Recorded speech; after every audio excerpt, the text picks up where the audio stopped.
What's up, everybody? It's Cat. So, showed a little picture of my cuttings in my community post. Um, no real responses or anything, but as far as the cuttings go, the way I see it, I've got at least, let me put it this way, I paid $15 for an olive plant. I've got at least 70 olive starts out there that I'm trying to get to root.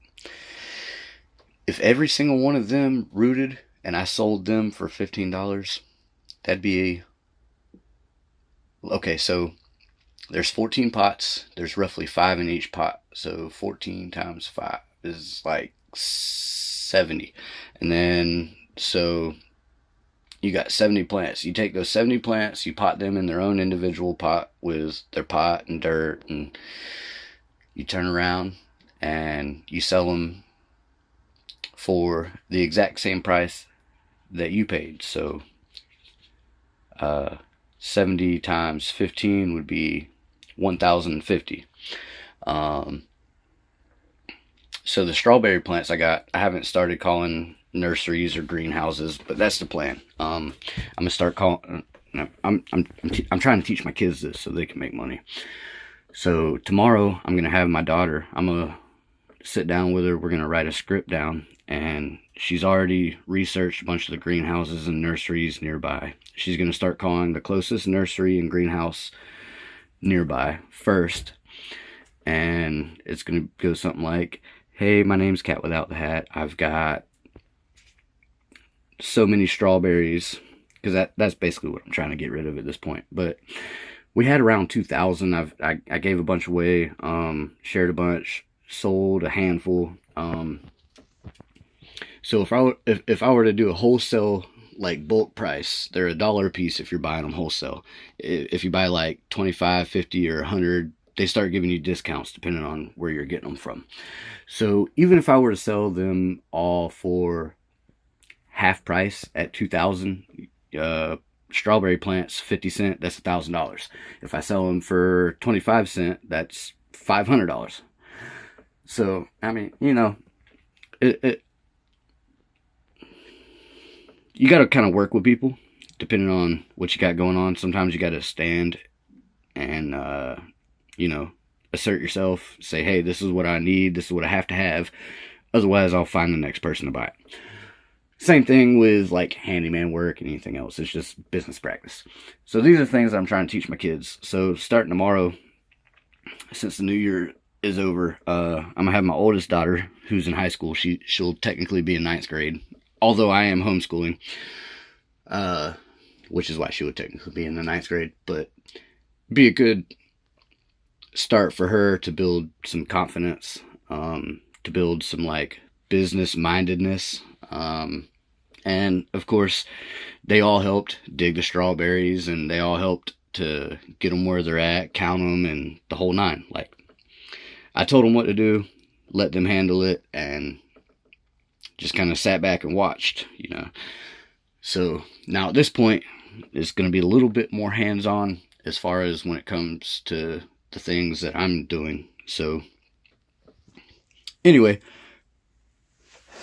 just some thoughts on everything as far as, starting a business, being able to sit home, take care of what you need to take care of, but still have money coming in.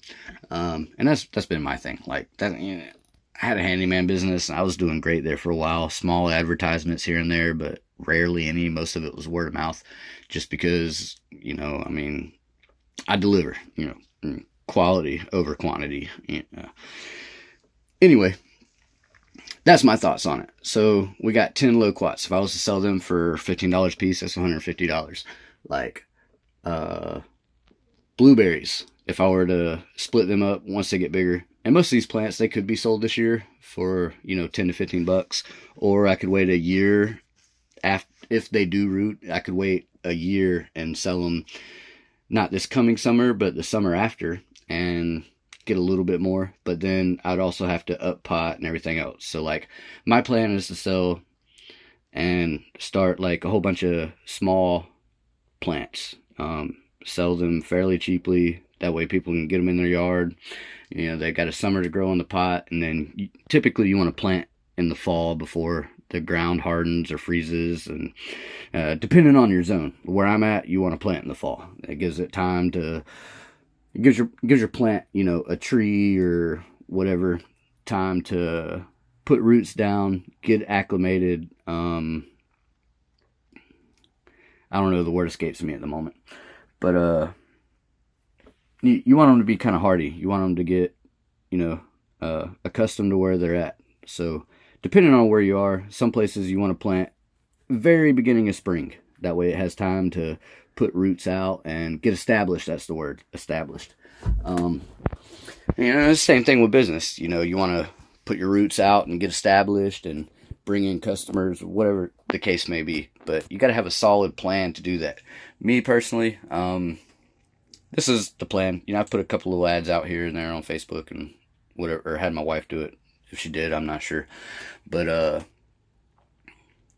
that's the plan. You know, start small, build some roots, you know, one step at a time, and you'll see growth that way. Same thing I did with my handyman business and anything else I've done in life. You know, just take it one step at a time. Don't try to overburden myself or put too much on my shoulders or anything like that. Just kind of take care of things one step at a time as they come along and not stress too much about the things that I can't control. Anyway, just some thoughts. And there's been a few days where we went down the road, took a bunch of plants and stuff, parked off the side of the highway, had a little sign out, had the kids out there. We actually had more fun fucking hanging out on the side of the highway, fucking, you know, rocking our arms up and down, having 18-wheelers and, you know, people that appreciate that kind of shit, that don't see it every day anymore. Man, they would sneak up on us because we're in the middle of a kind of four-way deal, and sometimes they'd come up behind us and rah, rah, and scare the shit out of us. We turn around waving and just, you know, excited and happy and having a good time. You know, that's what life's about. You know, you may not make a whole bunch of money, you know, which that day we didn't make any money, but I guarantee we made a whole bunch of people's days, especially working men. So at some point I am going to go sit back out there with the kids and do all that stuff again. Because not only was it fun, but, you know, just a little break from everyday life, you know, just small change, you know, one step in life. And anyway, just some thoughts on the matter. Like, I may be all over the place, sorry, ADD, ADHD, or whatever. But yeah, like, it was a good time. Went out there with the family, probably had, you know, maybe 40 or 50 plants out there, which I'm building on that. Like, you know, I said earlier, you know, and that's just the olives. It doesn't include strawberries or prickly pear or any of that. And it's only going to grow from here. The reason why I say that is because my garden, excuse me, my garden and most of my plants are already established. So as they grow, I can harvest seeds from them. I can take root stock. Some of them are easier to root than others. Just kind of depends on what you're working with. Pomegranate, the pineapple, guava, a handful of things like that. I'll just take a cutting, stick it in the fucking dirt, and next thing you know, I got another plant. At least that's been, you know, my experience where I'm at. So, yeah, just small steps, one at a time. Anyway, great talk. Much love. God bless. Cats out.